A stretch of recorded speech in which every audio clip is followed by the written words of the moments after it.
스타사전. NCT 127 언제 빵 뜰까?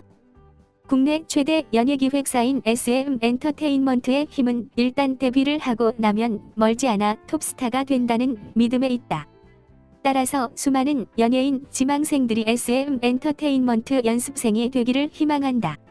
연습생이 된 이후에는 치열한 생존 경쟁을 거쳐 데뷔까지만 하고 나면 절반 이상의 성공은 확보하게 된다는 강렬한 믿음이 존재해왔다.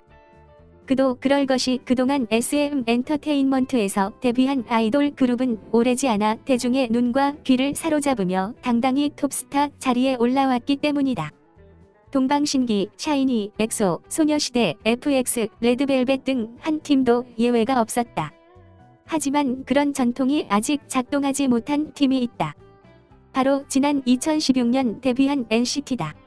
네오컬처 테크놀로지, 새로운 문화 기술의 약자인 NCT는 이수만 SM 엔터테인먼트 대표 프로듀서가 야심차게 발표한 새로운 개념의 그룹이다. 새로운 멤버의 영입이 자유롭고 멤버 수에도 제한을 두지 않는 로테이션 그룹으로 개방성, 확장성을 핵심 키워드로 한다. NCT 127은 NCT의 두 번째 유닛으로 서울을 기반으로 활동한다. 127은 서울의 경도 좌표를 뜻한다. K-팝의 본거지인 서울을 중심으로 활동하기 때문에 K-팝을 전 세계에 알리겠다는 포부를 갖고 있다.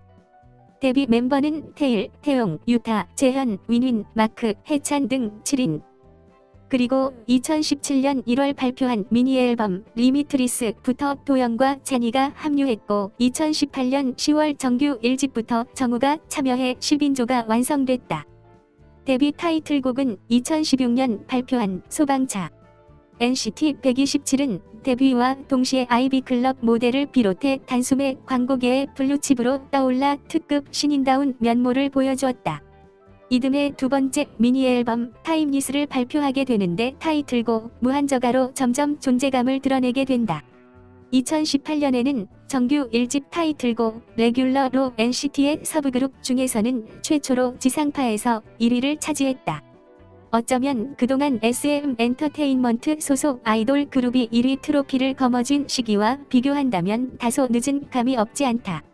2019년에도 NCT 127은 1월 서울에서 첫 단독 콘서트를 개최한 데 이어 일본 홀 투어 월드 투어를 진행했다. 4월에는 일본에서 첫 정규 앨범을 발매했다. 5월에 국내에서 발표한 네 번째 미니 앨범의 타이틀곡은 슈퍼후맨. 강렬하고 임팩트 있는 사운드가 인상적인 컴플렉스트로 장르의 곡으로 쉽고 재미있게 따라 할 수 있는 포인트 안무가 눈길을 사로잡는다. NCT 127이 지금까지 보여준 활약은 분명 슈퍼 루키급이라 할 수 있다.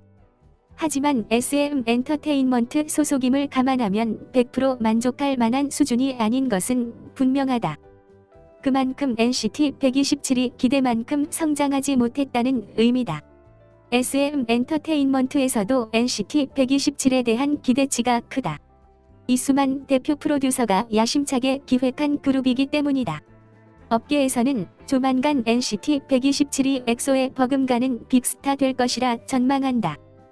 그만큼 SM 엔터테인먼트의 기획력과 스타 발굴 능력에 대한 믿음이 있기 때문이다. 한 가요 관계자는 이수만 프로듀서가 SM 엔터테인먼트 직원들에게 NCT 127을 성공시키기 위해 한 걸음 더 뛸 것을 요구할 정도로 큰 관심을 갖고 있다며 멀지 않은 시간에 전 세계 K-팝 팬들의 사랑을 받는 빅스타로 성장할 수 있을 것으로 기대된다고 밝혔다. 양력 그룹명 NCT 127 장르 힙합 SMP 리더 태용 데뷔 2016년 7월 미니 앨범 1집 타이틀곡 소방차 소속사 SM 엔터테인먼트 주요 앨범 17년 1월 미니 2집 타이틀곡 무한저가 17년 6월 미니 3집 타이틀곡 체리밤 18년 10월 정규 1집 타이틀곡 레귤러 19년 5월 미니 4집 타이틀곡 슈퍼후맨